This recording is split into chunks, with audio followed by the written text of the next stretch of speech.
बिस्मिल्लाहिर्रहमानिर्रहीम। अस्सलामु अलैकुम दोस्तों, उम्मीद आप सब खैर से होंगे। सुल्तान सलाहुद्दीन अय्यूबी पार्ट 15। सलाहुद्दीन अय्यूबी ने अमीर कुतुबुद्दीन बिन हसन के तेवरों से अंदाज़ा कर लिया कि सुल्तान मलिक सालेह का ये रिश्तेदार कासिद किस इरादे और नीयत के साथ दमिश्क आया है। नतीजतन वो दोबारा घोड़े पर सवार हो गया और अमीर कुतुबुद्दीन को अपने हमरा लेकर महल चला गया। फिर सलाहुद्दीन ने हल्ब के खसूसी सफ़ीर को एक इंतहाई आरास्ता कमरे में मेहमान खसूसी की हैसियत से ठहराया और खिदमतगारों को हिदायत दी कि वो अमीर कुतुबुद्दीन बिन हसन की खातिर मुदारात में कोई कसर न उठा रखें। अमीर कुतुबुद्दीन अपनी खानदानी अजमत के नशे में था। उसका ख्याल था कि सलाहुद्दीन अय्यूबी दोबारा उसकी खिदमत में हाजिर होगा और खुशामदाना रवैया इख्तियार करेगा, मगर सलाहुद्दीन ने उस कमरे की तरफ रुख भी नहीं किया। फिर जब रात के खाने के लिए अमीर कुतुबुद्दीन के सामने दस्तरखान बिछाया गया तो उस वक्त भी सलाहुद्दीन अय्यूबी मौजूद नहीं था। ये सूरत हाल देखकर अमीर कुतुबुद्दीन ने खिदमतगारों से कहा, यह कौन सा तरीका है मेहमान नवाजी का कि मेज़बान गायब है। अमीर कुतुबुद्दीन का लहजा तहकीर आमेज था। सलाहुद्दीन अय्यूबी ने अपने खिदमतगारों को पहले ही समझा दिया था कि उन्हें उस सवाल का क्या जवाब देना है। हमारे अमीर हर शख्स के साथ खाना नहीं खाते। अमीर कुतुबुद्दीन बिन हसन पेचोताब खाकर रह गया। फिर उसने खिदमतगारों को इंतहाई दुरुस्त लहजे में मुखातिब करके कहा, अपने अमीर को जाकर बता दो कि हम खाने से पहले शराब पीने के आदी हैं। फौरी तौर पर हमारे लिए बेहतरीन शराब का इंतजाम किया जाए। मोहतरम मेहमान को मालूम होना चाहिए कि हमारे अमीर शराब को हराम समझते हैं और उस जुर्म की सजा 80 कोड़े हैं जिसमें अमीर व गरीब की कोई तखसीस नहीं। एक खिदमतगार ने अदब के साथ जवाब दिया, मगर उसके लहजे से एक मुसलमान का वकार झलक रहा था। ये सुनकर अमीर कुतुबुद्दीन का गुस्सा और भी भड़क उठा। उसने चीख कर कहा, अपने अमीर से कहो कि हम इसी वक्त उससे मिलना चाहते हैं। दूसरे अमीर ने माजरत ख्वाहाना लहजे में जवाब दिया, हमारे अमीर बहुत जरूरी सरकारी कामों में मसरूफ हैं। ये मुलाकात 3 दिन बाद हो सकेगी। अमीर कुतुबुद्दीन और उसके फौजी खिदमतगारों ने इस तरह खाना खाया कि जैसे वो भीख में दी हुई गिजा खा रहे हों। दूसरे दिन अमीर कुतुबुद्दीन ने सलाहुद्दीन अय्यूबी से मिलना चाहा, मगर उसे जवाब दिया गया कि 1 दिन गुजर गया, अभी 2 दिन बाकी हैं। अमीर कुतुबुद्दीन का गुस्सा अपने आरूज को पहुंच चुका था। उसने सलाहुद्दीन अय्यूबी के खिदमतगारों से कहा, अपने अमीर को जाकर बता दो कि हम हल्ब वापस जा रहे हैं और इस तरह हमारी वापसी के नताइज बहुत ही खतरनाक होंगे। थोड़ी देर बाद एक खिदमतगार ने कुतुबुद्दीन बिन हसन को बताया, हमारे अमीर फरमाते हैं कि अगर आप जाना चाहते हैं तो तशरीफ ले जाएं। सिपाही आपको दमिश्क की सरहद तक बाहिफाजत छोड़ आएंगे। अब अमीर कुतुबुद्दीन बिन हसन को अंदाजा हो गया था कि बात बहुत ज्यादा बिगड़ चुकी है, मगर वो इतना मजबूर था कि सलाहुद्दीन अय्यूबी से मुलाकात किए बगैर हल्ब वापस नहीं जा सकता था। फिर तीसरे दिन सलाहुद्दीन अय्यूबी ने अमीर कुतुबुद्दीन हसन को तन्हा कमरे में बुलाया। अमीर कुतुबुद्दीन के चेहरे पर गैज़ो नफरत का रंग नुमाया था, मगर सलाहुद्दीन अय्यूबी के होंठों पर एक मखसूस मुस्कुराहट थी जिसमें तंजो हिकारत की बजाय सब्र तहम्मुल की झलक मौजूद थी। खिलाफे आदत सलाहुद्दीन अय्यूबी अमीर कुतुबुद्दीन के एहतराम में खड़ा भी नहीं हुआ। सुल्तान मलिक सालेह के सफ़ीर खास को अब बाखूबी अंदाजा हो गया था कि सलाहुद्दीन अय्यूबी उसे मुसलसल नजरअंदाज कर रहा है, इसलिए वो भी खड़ा रहा और उसने उसी हालत में वो खत सलाहुद्दीन अय्यूबी की तरफ बढ़ा दिया जो हल्ब के तमाम उमारा के मशवरे से तहरीर किया गया था। इसे पढ़ और फौरन जवाब दे। अमीर कुतुबुद्दीन हसन ने सलाहुद्दीन अय्यूबी को इस तरह मुखातिब किया जैसे कोई आका सख्त नफरत और गजब के आलम में अपने गुलाम को पुकार रहा हो। सलाहुद्दीन ने मुस्कुराते हुए अमीर कुतुबुद्दीन के हाथ से खत ले लिया और बैठे बैठे बुलंद आवाज में खुद ही पढ़ने लगा, जिन तलवारों ने तुझे मिस्र का मालिक बनाया था वो हमारे हाथों में है, और जिन नेज़ों की मदद से तो मिस्र की इमारतों पर काबिज हुआ वो हमारे कांधों पर है। जिन लोगों ने तुझे मिस्री लश्कर से बचाया था अब वो तुझे दमिश्क से निकालेंगे। अगर तू अपनी खानदानी हैसियत भूल गया है तो हम तुझे याद दिलाएं कि तू सुल्तान नूरुद्दीन महमूद जंगी के गुलामों में एक अदना गुलाम था और तुझ पर अपने आकाजादे की इताअत फर्ज थी। खत पढ़ने के बाद सलाहुद्दीन अय्यूबी ने उन मोहरों को बहुत गौर से देखा जो खत पर जब्त की गई थी। ये तमाम मोहरें हल्ब के उमरा की थी उनमें कोई मोहर सुल्तान मलिक सालेह की नहीं थी। तूने खत पढ़ लिया। अमीर कुतुबुद्दीन बिन हसन का लहजा बदस्तूर जिल्लत आमेज था। इससे पहले कि मैं हल्ब का रुख करूं, तू अपने घोड़े की लगामें मिस्र की तरफ मोड़ ले। सलाहुद्दीन अय्यूबी ने फौरी तौर पर कोई जवाब नहीं दिया। पूरे इत्मीनान के साथ उस खत के छोटे छोटे टुकड़े करता रहा। वाली मिस्र का यह तर्ज अमल देखकर अमीर कुतुबुद्दीन बिन हसन अपना सारा गुस्सा भूल गया था और हैरत की शिद्दत से आंखें फट गई थी। फिर जब उसकी ये कैफियत जायल हुई तो अमीर कुतुबुद्दीन हसन ने वही जिल्लत आमेज रवैया इख्तियार किया और सलाहुद्दीन अय्यूबी को बदतरीन गालियां देने लगा। वाली मिस्र ने इंतहाई ज़ब्त व तहम्मुल से काम लिया और अपने खिदमतगार को आवाज दी। दूसरे ही लम्हे एक दराज कामत और मुसल्ला खिदमतगार हाजिर हुआ और अपने फरमा रवा की तरफ देखने लगा। वो वाली मिस्र के हुक्म का मुंतजिर था। सलाहुद्दीन अय्यूबी ने अपना जाविया बदला और खड़ा हो गया। अब उसके चेहरे पर नागवारी और तलखी का रंग नुमाया था। तुम लोगों ने मेरे साथ जो जालिमाना बल्कि काफिराना रवैया इख्तियार किया है, उसकी कम से कम सजा ये थी कि मैं तुम्हारा मुंह काला करके दमिश्क की हदूद से निकाल दूं और ज्यादा से ज्यादा ये कि तुम्हारी गर्दन काट दूं और तलवार की नोक से पेशानी पर तहरीर कर दूं कि ये तमाम उमरा की तरफ से लिखे हुए खत का जवाब है। इतना कहकर सलाहुद्दीन अय्यूबी कमरे से जाने लगा। फिर यकायक पलटा और अमीर कुतुबुद्दीन बिन हसन को इंतहाई तल्ख लहजे में मुखातिब करके बोला, अपने आला नसब साथियों को बता देना कि आइंदा इस गुलामजादे की जबान नहीं, तलवार बात करेगी। यह कहकर सलाहुद्दीन अय्यूबी तेजी के साथ कमरे से निकल गया और अमीर कुतुबुद्दीन बिन हसन पर सख्ते की इतनी शदीद कैफियत तारी हो गई कि वह पत्थर का इंसान नजर आने लगा। फिर जैसे ही अमीर कुतुबुद्दीन दमिश्क की हदूद से बाहर निकला, एक बर्क रफ्तार कासिद दाखिल हुआ। यह मिस्र के सालार अब्दुल्ला कुरैशी का एक खसूसी खत लेकर आया था। सलाहुद्दीन अय्यूबी ने अपनी अदम मौजूदगी में मिस्र से दमिश्क तक सफारत का जबरदस्त इंतजाम किया था कि उसे अपनी ममलुकत की ताज़ा बताज़ा खबरें बर वक्त मौसूल होती रहें। सालार अब्दुल्ला कुरैशी ने अपने खत के जरिए शाह यरूशलेम अमूरी यानी अमालरिक के मरने की खबर दी थी। सलाहुद्दीन अपने जाती दुश्मन की मौत पर भी खुश नहीं होता था, मगर शाह अमूरी निहायत मुतासिब और सबसे बड़ा इस्लाम दुश्मन हुक्मरान था।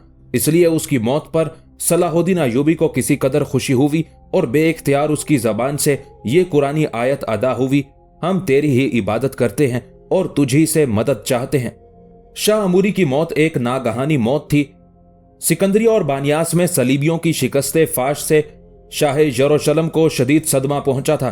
फिर उसने काहिन बितरीक को तन्हाई में तलब करके उस शोबदाबाज से पूछा था, जब से तू फ्रांस छोड़कर यरूशलेम आया है, मुसलसल सलीबियों की फतह की पेशगोइयां कर रहा है, मगर ईसाई लश्कर हर महाज पर शिकस्त खा रहा है।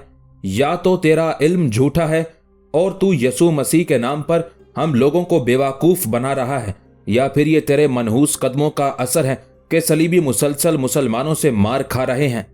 काहिन बितरीक ने अपनी जान बचाने के लिए बहुत बहाने तराशे, मगर चाहे यरूशलेम अमूरी ने काहिन बितरीक की एक नहीं सुनी और उसे कैद खाने में डालते हुए कहा, अगर वाकई तेरे अंदर रूहानियत है तो कैद खाने के दरवाजे और पैरों में पड़ी हुई जंजीरें तोड़कर निकल जा। काहिन बितरीक ने शाह यरूशलेम को बहुत डराया कि वो उसकी दिल आजारी से बाज आ जाएं, वरना खुदावंदे यसू मसीह शहंशाह को माफ नहीं करेंगे। शाह अमूरी ने बितरीक की बातों का कोई असर कबूल नहीं किया और उस पर सख्त पहरे बिठा दिए। शाह यरूशलेम बितरीक से इस कदर नाराज था कि अगर दरमियान में शहंशाह फ्रांस लुइस हफ्तम ना होता तो अब तक वो उस झूठे काहिन को कत्ल करा चुका होता। शाह अमूरी बहुत हवस परस्त और बलानौश इंसान था। एक दिन उस पर वहशत तारी थी। सलाहुद्दीन अय्यूबी ने सिकंदरिया और बानियास के महाजों पर उसे जिस तरह जलील किया था, उन दोनों वाकयात ने ईसाई दुनिया में शाह अमूरी की साख को शदीद नुकसान पहुंचाया था। शहंशाह जर्मनी कॉनरेड सोम, शहंशाह फ्रांस, शाह कुस्तुनतुनिया और इंग्लिस्तान की मलिका एलिनर ने अमूरी को कमोबेश एक ही मजमून के खतूत तहरीर किए थे। तुमने यरूशलेम की तख्त नशीनी के वक्त तमाम ईसाई दुनिया से वादा किया था कि तुम बहुत जल्द मुसलमानों से सलीबी जंगों की शिकस्त का इंतकाम लोगे। उस सिलसिले में तुम्हें हर किस्म की जंगी और माली मदद फराहम की गई थी, मगर तुम अपने वादों की तकमील ना कर सके, बल्कि तुम्हारा वजूद सलीबियों की रुसवाई का सबब बनता जा रहा है। तुमने ये भी कहा था कि सुल्तान नूरुद्दीन जंगी की मौत के बाद इस्लामी रियासतें ईसाइयों के लिए एक तर निवाला साबित होंगी, मगर तुम सलाहुद्दीन अय्यूबी जैसे ना तजर्बाकार सालार से 2 बार शिकस्त खा चुके हो अब तुम्हारे सामने दो ही रास्ते हैं, या तो फौरी तौर पर सलीबियों का गुमशुदा वकार दोबारा बहाल करने के लिए सलाहुद्दीन को शिकस्त दो, या फिर यरूशलेम के तख्त से दस्तबरदार होकर गोशाए गुमनामी में चले जाओ, ताकि हम यरूशलेम की हुक्मरानी के लिए ऐसे जांबाज शख्स का इंतखाब कर सकें जो ईसाइयत के नाम पर सब कुछ कुर्बान कर देने का हौसला रखता हो। उन खतूत ने शाह अमूरी को बदहवास कर दिया था और उसे साफ नजर आ रहा था कि वो बहुत जल्द इक्तदार से महरूम कर दिया जाएगा। उस अजियतनाक एहसास से निजात पाने के लिए अमूरी दिन रात शराब के नशे में गर्क रहता था। फिर एक दिन शदीद सर्दी के मौसम में शाह अमूरी ने मामूल से ज्यादा शराब पी और अपना इस्तराब दूर करने के लिए खुली हवा में महल की छत पर टहलने लगा। फिर अचानक उस पर बैक वक्त सरसाम और फालिज का खौफनाक हमला हुआ। तिबी इमदाद पहुंचाई गई, मगर दूसरे दिन शाह अमूरी मुसलमानों को शिकस्ते फाश देने और मक्का मुअज्जमा और मदीना मुनव्वरा पर कब्जा करने की ख्वाहिश दिल में लिए दुनिया से रुखसत हो गया। अमूरी के इंतकाल के वक्त उसका बेटा बामुश्किल 10-11 साल का होगा, उसी को तख्त पर बिठा दिया गया। बड़ा अजीब इत्तेफाक था। मुसलमानों में सबसे ज्यादा ताकतवर हुक्मरान सुल्तान नूरुद्दीन महमूद जंगी थे और इंतकाल के वक्त उनके बेटे मलिक सालेह की उम्र भी 11 साल थी। शाह अमूरी की नागहानी मौत और सुल्तान मलिक सालेह का उमराए हल्ब के फरेब में आ जाना दो बहुत बड़े वाकयात थे जिसने तारीख का रुख मोड़ दिया था। अमीर कुतुबुद्दीन हसन के जाते ही सलाहुद्दीन अय्यूबी ने अपने छोटे भाई मलिक आदिल को दमिश्क का निगरान बनाया और खुद 1000 जांबाजों का दस्ता लेकर शाम की तरफ रवाना हुआ। फिर उसने बर्क रफ्तारी के साथ आगे बढ़कर होम्स पर कब्जा कर लिया। होम्स के किलेदार ने वफादारी का हल्फ उठाया तो सलाहुद्दीन अय्यूबी हमा की तरफ बढ़ा। हमा का किलेदार इस रात से वाकिफ था कि सुल्तान आदिल सलाहुद्दीन अय्यूबी को किस कदर चाहते थे, इसलिए वो नियाजमंदाना अंदाज में बाहर आया और किला सलाहुद्दीन के हवाले कर दिया। गमश्तगीन और दूसरे गद्दार उमारा के साथ सुल्तान मलिक सालेह को भी सलाहुद्दीन अय्यूबी की पेशकदमी की खबरें मिल रही थी, इसलिए सब के सब परेशान नजर आ रहे थे और मुसलसल सोच रहे थे कि इस तूफान को कैसे रोका जाए। हमा पर काबिज होने के बाद सलाहुद्दीन अय्यूबी के सालार अमीर इज़्ज़ुद्दीन ने अर्ज किया, अगर आप इजाजत दें तो मैं एक सफीर की हैसियत से हल्ब चला जाऊं। खतो किताबत के मुकाबले में रूबरू गुफ्तगू ज्यादा असर अंगेज होती है। आखिरी कोशिश करके देख लेते हैं, हो सकता है कि सुल्तान मुअज्जम उन गद्दारों के नरगे से निकल आए और सल्तनत नूरिया तबाही और बर्बादी से बच जाए। सलाहुद्दीन अय्यूबी ने इजाजत दे दी, मगर अमीर इज़्ज़ुद्दीन जैसे ही हल्ब की हदूद में दाखिल हुआ, उसे गमश्तगीन के हुक्म पर गिरफ्तार करके एक अंधे कुएं में कैद कर दिया गया। सलाहुद्दीन अय्यूबी अपने सफीर की वापसी का इंतजार कर रहा था और उधर तमाम गद्दाराने सल्तनत नादान मलिक सालेह को मैदान में ले आए थे, जहां हजारों बाशिंदे जमा थे और अपने सुल्तान की तकरीर सुनने के लिए बेचैन थे। मलिक सालेह अपने अमीरों के दरमियान घिरा हुआ मैदान में दाखिल हुआ। ये नमक हराम लोग बड़ी अय्यारी के साथ आकिबत नाअंदेश हुक्मरान को तोते की तरह एक मखसूस सबक याद करा के लाए थे। सुल्तान मलिक सालेह एक ऊंची जगह पर खड़ा हुआ और रो रो कर हजूम से खिताब करने लगा, ए हल्ब के बाशिंदों, मेरी बात गौर से सुनो। तुम में जो बड़े हैं वो मेरे बाप की जगह हैं और जवान मेरे भाई हैं। मेरे वालिद मोहतरम के एहसानात याद करो और मुझे एहसान फरामोश सलाहुद्दीन से निजात दिलाओ, जो मेरी जागीरों पर कब्जा करता हुआ हल्ब के करीब आ पहुंचा है। सुल्तान मलिक सालेह की फरियाद सुनकर सादा लो आवाम भी रोने लगे। फिर सारा मैदान पुरशोर और जज्बाती नारों से गूंजने लगा, सुल्तान मुअज्जम, हम यकीन दिलाते हैं कि अगर नमक हराम सलाहुद्दीन हल्ब में दाखिल हुआ तो हमारी लाशों से गुजर कर जाएगा, वरना खुद उसकी लाश यहां से वापस जाएगी। नादान मलिक सालेह अहले हल्ब के पुरजोश नारों से बहुत मुतासिर हुआ और उसे यकीन आ गया कि सलाहुद्दीन अय्यूबी हल्ब की हदूद में दाखिल ना हो सकेगा, और अगर उसने ये गलती की तो सल्तनत नूरिया के वफादारों की खून रेस तलवारें सलाहुद्दीन अय्यूबी के लहू से अपनी प्यास बुझाएंगी। सुल्तान मलिक सालेह हकीकतन सलाहुद्दीन की लाश ही देखना चाहता था, क्योंकि गमश्तगीन और अमीर कुतुबुद्दीन हसन जैसे फितनागर गद्दारों ने नौउमर हुक्मरान के जहन में यह बात नक्श कर दी थी कि सलाहुद्दीन की मौत ही सल्तनत नूरिया की जिंदगी है। वाज़ेह रहे कि हल्ब के बाशिंदों में बातनियों की अक्सरियत थी। अगरचे सुल्तान नूरुद्दीन महमूद जंगी के ताउन से सलाहुद्दीन अय्यूबी ने मिस्र में न सिर्फ उनका जोर तोड़ दिया था, बल्कि उस बदअकीदा और इस्लाम दुश्मन कबीले की हुकूमत का भी खात्मा कर दिया था। लेकिन हल्ब और शाम में उस गुमराह जमात का बहुत जोर था। मिस्र और दमिश्क के बातनी भी फरार होकर हल्ब में जमा हो गए थे। फिर उन सब फितनागरों ने मिलकर सुल्तान मलिक सालेह की कमजोरी से भरपूर फायदा उठाया। मलिक सालेह की तकरीर सुनने के बाद बातनियों के सरबराह इब्ने करामता ने सुल्तान से मुलाकात की। उस वक्त गमश्तगीन और अमीर कुतुबुद्दीन हसन के अलावा कुछ और खुद गरज उमारा भी मौजूद थे।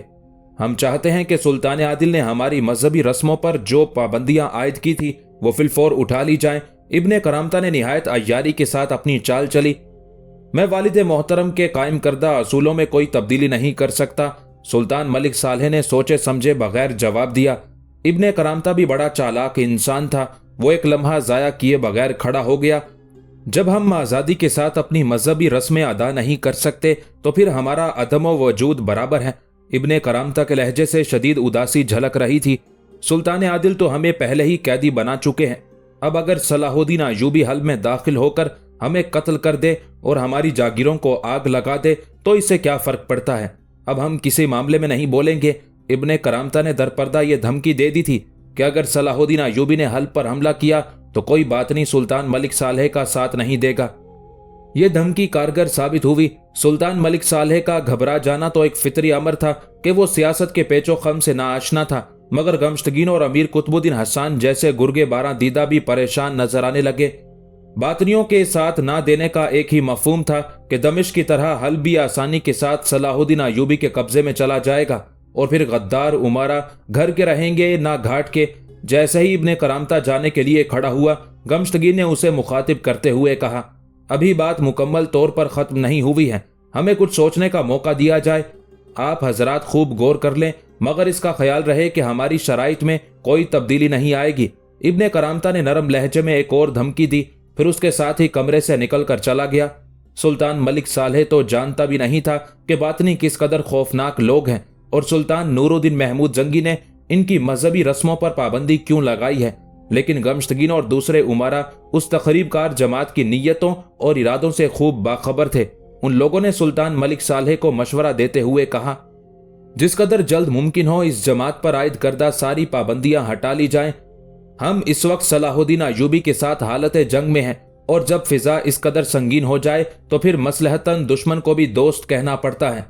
आखिर इस जमात के लोग कौन हैं और वो कैसी पाबंदियां हैं। सुल्तान मलिक सालेह शदीद हैरत के आलम में अपने हर अमीर का मुंह देख रहा था।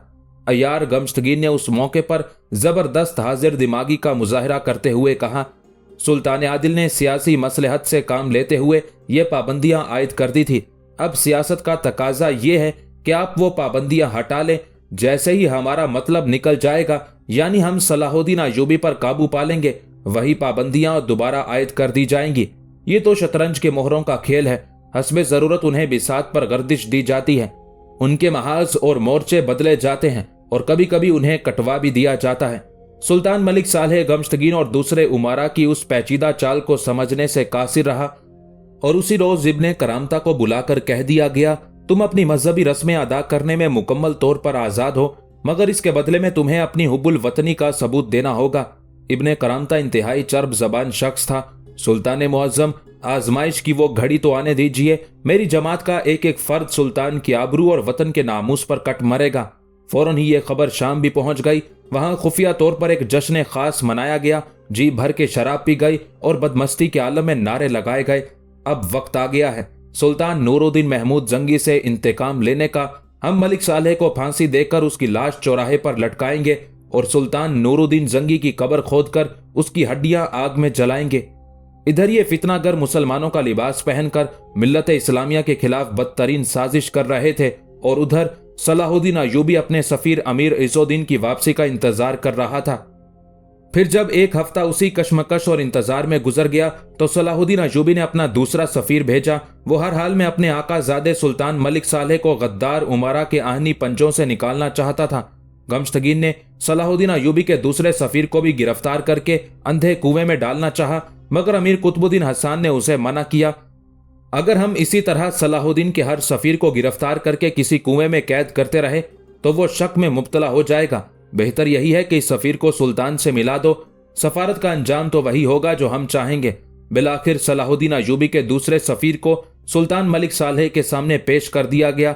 जब सलाहुद्दीन अय्यूबी के नए सफीर ने अमीर इज़्ज़ुद्दीन के बारे में पूछा तो मलिक सालेह ने गवर्नर हल्ब गमश्तगीन की तरफ देखा। वाज़ेह रहे कि बदतरीन खुशामद के सिले में आकिबत नांदेश मलिक सालेह ने गमश्तगीन को हल्ब का गवर्नर बना दिया था। अब वो बदकार व अय्यार इंसान रियासत के सफेदो सियाह का मालिक था। गवर्नर गमश्तगीन ने अपनी लाइल्मी का इजहार करते हुए जवाब दिया, इज़ुद्दीन नाम का कोई शख्स हल्ब के दरबार तक नहीं पहुंचा। नए सफीर ने यह इत्तला बड़ी हैरत के साथ सुनी मगर खामोश रहा। फिर उसने ख्वाहिश जाहिर की कि वो सुल्तान से कुछ देर के लिए तन्हाई में मिलना चाहता है। सलाहुद्दीन के नए कासिद की बात सुनकर गमश्तगीन और कुतुबुद्दीन ने शदीद हैरत के अंदाज में एक दूसरे की तरफ देखा। फिर फौरन ही अमीर कुतुबुद्दीन बिन हसन सलाहुद्दीन के कासिद से मुखातिब हुआ। सुल्तान ज़ीशान अपने हम मनसब लोगों को खलवत में शर्फ़े बारियाबी अता करते हैं। सफ़ीर का फ़र्ज़ मनसबी सिर्फ इतना है कि वो वक्त ज़ाया किए बगैर अपने आने का मकसद बयान कर दे।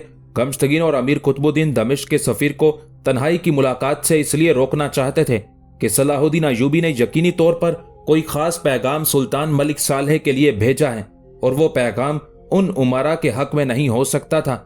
यही वजह थी कि अमीर इज़ुद्दीन को सुल्तान की खलवत में पहुंचाने की बजाय अंधे कुएं की अजियतनाक तन्हाई में पहुंचा दिया था। आखिर सलाहुद्दीन अय्यूबी का कासिद सबके सामने अपना मकसद बयान करने पर मजबूर हो गया। वाली मिस्र की ख्वाहिश है कि मुसलमान आपस की खून रेजी से महफूज रहें और मुकम्मल यकजहती का मुजाहरा करते हुए कांधे से कांधा मिलाकर अपने सबसे बड़े दुश्मन सलीबियों के खिलाफ सफारा हो जाएं। इससे पहले कि सुल्तान मलिक सालेह सलाहुद्दीन के कासिद की बात का जवाब देता, गमश्तगीन दरमियान में बोल उठा, यह अंदाजे सफारत नहीं, खुली मुनाफकत है। गवर्नर हल्ब गमश्तगीन की ये दरीदा दाहनी देखकर सलाहुद्दीन अय्यूबी के कासिद को शदीद रंज पहुंचा और इंतहाई कुव्वत बर्दाश्त का मुजाहरा करने के बावजूद उसके चेहरे से नागवारी और लहजे से तलखी झलकने लगी। वाली मिस्र एक सच्चे और दियानतदार इंसान है। जो कुछ उनके दिल में होता है वही जबान पर। तेरे बकौल अगर सलाहुद्दीन सच्चा है तो अपनी दियानतदारी का सबूत पेश करे। एक बार फिर गमश्तगीन ने मुदाखलत की, पहले दमिश्क और शाम के इलाके खाली करे और मिस्र वापस जाए, फिर वहां से अपना सफीर हल्ब भेजे। मैं आपसे गुफ्तगू नहीं कर रहा हूं। सलाहुद्दीन अय्यूबी के कासिद सईदुद्दीन के माथे पर बल पड़ गए। मैं सुल्तान मुकर्रम के जवाब का इंतजार कर रहा हूं। अचानक सईदुद्दीन का लहजा सख्त हो गया था। एक लम्हे के लिए गमश्तगीन बदहवास हो गया मगर फौरन ही उसने नई चाल चली और सुल्तान मलिक सालेह को मुखातिब करते हुए कहा, सुल्तान ज़ीशान, आपने गुलाम इब्ने गुलाम का लहजा देखा, ये सफारत नहीं है, अपना हुक्म मुसल्लत करने की इब्तदा है। गमश्तगीन हमारी जबान में बोल रहा है। सुल्तान मलिक सालेह एक बार फिर गद्दार उमरा के फरेब में आ गया था। जो कुछ तुमसे कहा जा रहा है उसे हर्फ बहर्फ सलाहुद्दीन के गोश गुजार कर दो। ये मंजर देखकर के सुल्तान मलिक सालेह को गद्दार उमरा ने बुरी तरह अपने जाल में जकड़ लिया है। कासिद सईदुद्दीन के चेहरे पर शदीद अजियत और कर्ब का रंग उभर आया और उसने इंतहाई आजिजाना लहजे में वाली हल्ब को मुखातिब करते हुए कहा, सुल्तान मुअज्जम, मैं आपको हक़ ताला का वास्ता देता हूँ कि मिल्लत इस्लामिया के अजीम तर मफाद में वाली मिस्र से बिल मुशाफा गुफ्तगू कर लीजिए। अगर आप दमिश्क तशरीफ लाना नहीं चाहते तो अपनी फौज के हमरा दमिश्क और हल्ब के दरमियानी इलाके में चले आइए और फिर गुफ्तगू के लिए किसी मखसूस मकाम का इंतखाब कर लीजिए। मैं आपको किस तरह समझाऊं कि यह मुलाकात कितनी जरूरी है। अब की बार अमीर कुतुबुद्दीन बिन हसन ने मुदाखलत की, जो खानदान जंगी से करीबी ताल्लुक रखता था। अगर उस गुलामजादे को मिल्लत इस्लामिया से इतनी ही मोहब्बत है तो वो खुद क्यों नहीं चला आता। अमीर कुतुबुद्दीन बिन हसन ने दोबारा अपनी पुरानी चाल आजमाई। कासिद सईदुद्दीन ने अंदाजा कर लिया था कि वो सुल्तान मलिक सालेह को अपनी बात समझाने में नाकाम हो चुका है, इसलिए वो खड़ा हो गया, मगर जाते जाते उसने वो खौफनाक राज भी जाहिर कर दिया जिसे वो अब तक अपने सीने में छुपाए हुए था। सुल्तान मुअज्जम, मैं एक मुखलिस और वफादार कारिंदे की हैसियत से अपना फर्ज समझता हूँ कि आपको आने वाले तूफान की होलनाकियों से बाखबर कर दूं, वो तूफान जो बदकिस्मती से आपको नजर नहीं आ रहा है। ये कहकर कासिद सईदुद्दीन ने नफरत आमेज नजरों से गमश्तगीन, अमीर कुतुबुद्दीन बिन हसन और दूसरे उमरा की तरफ देखा। फिर इंतहाई बावकार लहजे में सुल्तान मलिक सालेह को मुखातिब करते हुए बोला, मेरे अमीर सलाहुद्दीन अय्यूबी जमीन के एक टुकड़े पर कब्जा करने के लिए दमिश्क नहीं आए हैं। उनकी आमद का एक ही मकसद है कि वो नमक हराम अमीरों की साजिशों का पर्दा चाक कर डालें और आपकी जान और जागीर को दोस्त नुमा दुश्मनों की दराज दस्ती से बचा सकें। यह कहकर कासिद सईदुद्दीन तेजी के साथ कमरे से निकल गया। उसने निहायत जुर्रत और बेबाकी के साथ अपना फर्ज अदा कर दिया था। अगरचे गमश्तगीन और कुतुबुद्दीन वगैरह ने अपनी चर्ब जबानियों और अय्यारियों का मुजाहिरा करके सुल्तान मलिक सालेह को मुतमईन कर दिया था, मगर कासिद सईदुद्दीन की बात सुनकर वो नादान हुक्मरान चौंका जरूर था। कासिद सईदुद्दीन शदीद नाकामी की हालत में दमिश्क की तरफ वापस जा रहा था, मगर गमश्तगीन के इशारे पर उस वक्त कत्ल कर दिया गया जब वो हल्ब की हदूद से निकलकर थोड़ी ही दूर गया था। फिर उसकी लाश घसीटकर जंगल के एक तारीक गोशे में दफन कर दी गई। सलाहुद्दीन अयूबी की सफारत मुकम्मल तौर पर नाकाम हो चुकी थी। उसका एक सफीर अमीर इज़ुद्दीन अंधे कुएं में कैद था और दूसरा कासिद जेरे खाक सो रहा था। सलाहुद्दीन अयूबी ने दूसरे दिन तक कासिद सईदुद्दीन का इंतजार किया, मगर जब वो वापस नहीं आया तो पहली बार उसके चेहरे पर नफरत और गजब का रंग उभरा। फिर उसने नमाज अदा की और दुआ के लिए हाथ उठा दिए। ए मालिक अर्जो समा, तू अलीमो खबीर भी है और समीओ बसीर भी। तुझे खूब मालूम है कि मैं क्या चाहता हूँ और क्या सोच रहा हूँ, और तुझे यह भी पता है कि मैं आइंदा क्या चाहूंगा और क्या सोचूंगा। फिर भी ए करीम, मुझ पर करम कर और मेरे हादी मुझे हिदायत दे कि मैं किस रास्ते पर चलूं। सलाहुद्दीन अयूबी ने तवील दुआ मांगी और फिर जब रात को सोया तो उसने इमाम शरफुद्दीन को ख्वाब में देखा। आप वाली मिस्र को मुखातिब करके फरमा रहे थे, सलाहुद्दीन, इमारत की इन दीवारों को गिरा दो जिन्हें दीमक खा चुकी है। अगर ये दीवारें फौरी तौर पर मुनहदिम नहीं की गई तो दीमक बुनियादों में भी उतर जाएगा और फिर इसका कोई इलाज नहीं होगा। उसके साथ ही इमाम शरफुद्दीन का पुरनूर चेहरा नजरों से ओझल हो गया। फौरन ही सलाहुद्दीन अयूबी की आंख खुल गई। वो बहुत देर तक उस ख्वाब की ताबीर पर गौर करता रहा। दमिश्क में कोई ऐसा बुजुर्ग मौजूद नहीं था जिससे सलाहुद्दीन अयूबी अपने ख्वाब के बारे में मशवरा करता। फिर खुद ही इस नतीजे पर पहुंचा कि दीमक ज़दा दीवारों से इमाम शरफुद्दीन की मुराद हिर्सो हवस के मारे उन उमारा से है जो अपने नफ्स की तस्कीन के लिए मिल्लत इस्लामिया को खोखला कर रहे हैं। उन दीवारों को गिराने से इमाम की मुराद यही है कि बेदरेग उन्हें कत्ल कर दिया जाए, और उन उमारा का कत्ल उसी वक्त मुमकिन है जब आगे बढ़कर दमिश्क की तरह हल पर भी कब्जा कर लिया जाए। ये सोचकर सलाहुद्दीन अयूबी पर वहशत सी तारी होने लगी। कब्जे का एक ही मफहूम था, खून रेज जंग, और सलाहुद्दीन अयूबी अभी तक उसी नाजुक और संगीन लम्हे का सामना करने से गुरेजा था। लेकिन इमाम शरफुद्दीन जैसे आबिदो जाहिद बुजुर्ग ने उसके ख्वाब में आकर वाज़े इशारा दे दिया था कि जंग के बगैर सल्तनत नूरिया की बुनियादों को बचाना तकरीबन नामुमकिन है।